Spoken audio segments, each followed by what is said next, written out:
All right, let's get right into it. In just about every community, there's a type of family that's incredibly important, but we just don't talk about them enough. They're often facing some really tough struggles, completely out of the spotlight. Today, we're going to pull back that curtain and talk about grand families. So, just how big of a deal is this? Well, check out this number. In the US right now, 2.4 million kids are being raised in what we call grand families. That means a parent isn't in the home. I mean, think about that. This isn't some tiny niche issue. It's a huge and, like I said, often invisible part of our society. Okay, so let's make sure we're all on the same page. When we say grand family, or you might hear it called a kinship family, we're talking about any situation where relatives, like grandparents, aunts, uncles, or even really close family friends, are stepping in to raise kids. The key thing here? The child's parents aren't living in the home. So you have to wonder, right? How do these families come to be? Well, the answer isn't just in the statistics. Almost every single time, the story starts with some kind of trauma. These families are forged in crisis. Yeah, and these kids, before they even land in the safety of a grandparent's home, they've often been through so much.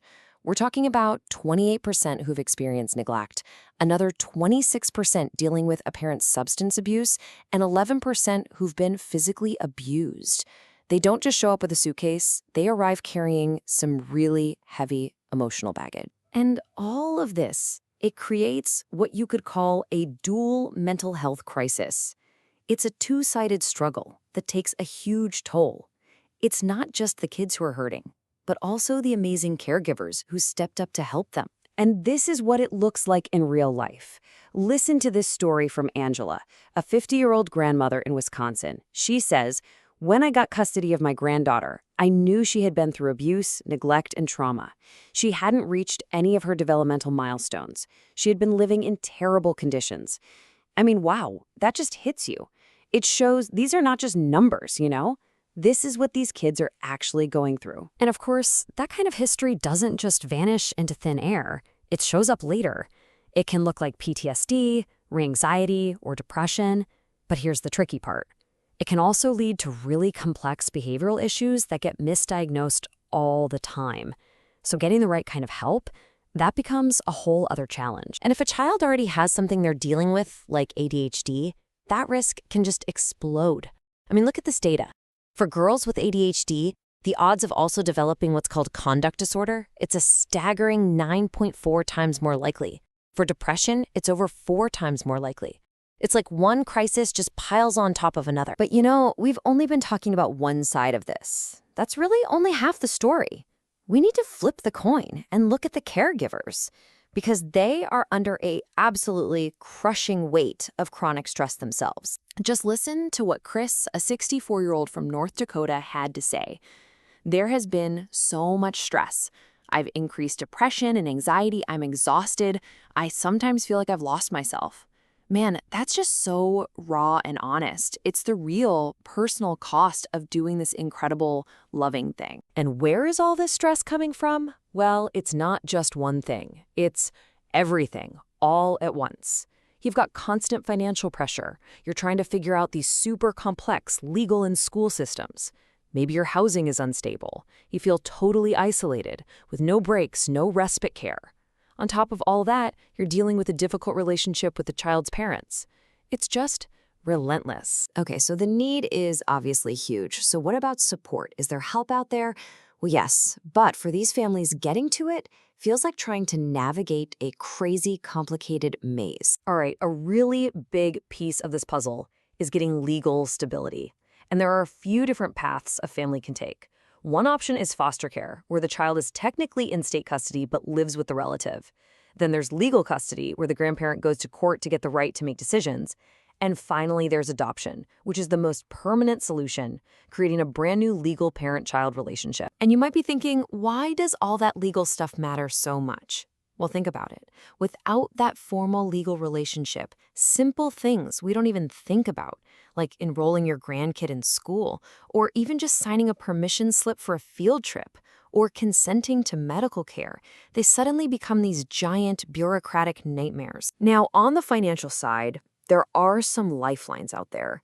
There are things like temporary assistance for needy families, or TANF, foster care payments, Social Security for kids with disabilities, adoption assistance, even things like WIC and school lunch programs. So the help exists, but the catch is actually getting your hands on it. And it's not just about money, right? For these families to truly heal from all that trauma, things like therapy and community support groups are, well, they're absolutely essential for both the kids and the caregivers. Which brings us to the million-dollar question. If all this support exists, why is it so ridiculously hard for these families to get it? The answer, unfortunately, is baked into the system itself. There are some serious roadblocks. Just look at this chart. The gap in support it's just shocking. So, a traditional foster parent, someone not related to the child, almost 60% of them get formal training. Makes sense. But now look at the grandfamilies who step up voluntarily to keep their grandkids out of the system. That number drops to just 9%. 9. It's unbelievable. And this right here, this is the core of the problem. It's what's called the equity divide. If a child is formally placed in the system, even with a relative, that family can get financial help and services. But if a family steps up before the state gets involved, to divert the child from the system, they're often left high and dry, completely cut off from that exact same support. It's a system that punishes people for doing the right thing. And on top of all the systemic stuff, there are these very real, very human barriers. For a lot of older caregivers, there's still a huge stigma around asking for mental health help. Then there's the cost. So many therapists don't take Medicaid, and who can afford private care? Plus, there's a real shortage of providers who actually get these unique family dynamics. And maybe the biggest one, a deep, terrifying fear that if they ask for help, it might trigger an investigation and they could lose their grandkids. Okay, so after all of these challenges, it can feel pretty bleak. But here's the hopeful part. When we do manage to support these families, the impact is, well, it's powerful. It's not just about helping one kid or one grandparent. It's about healing that can last for generations. I love this quote from Jillian Joseph at the Native Wellness Institute. She just nails it. She says, when the grandparents heal, it has a ripple effect on their family and their community. It impacts future generations. That idea of a ripple effect is just so perfect. And that's really the power we're talking about. When you support the caregivers, you help them build up their own resilience so they can handle their own stress. And what does that do? It creates the calm, stable, and healing home that is so desperately needed to break the cycle of trauma for the kids. See? It's all connected. So here's the bottom line. Grandfamilies step up. They fill a massive gap when parents can't, providing love and stability, often against impossible odds. So the question this explainer leaves us with is a really simple one, but a really big one. How are we, all of us, gonna step up to support them?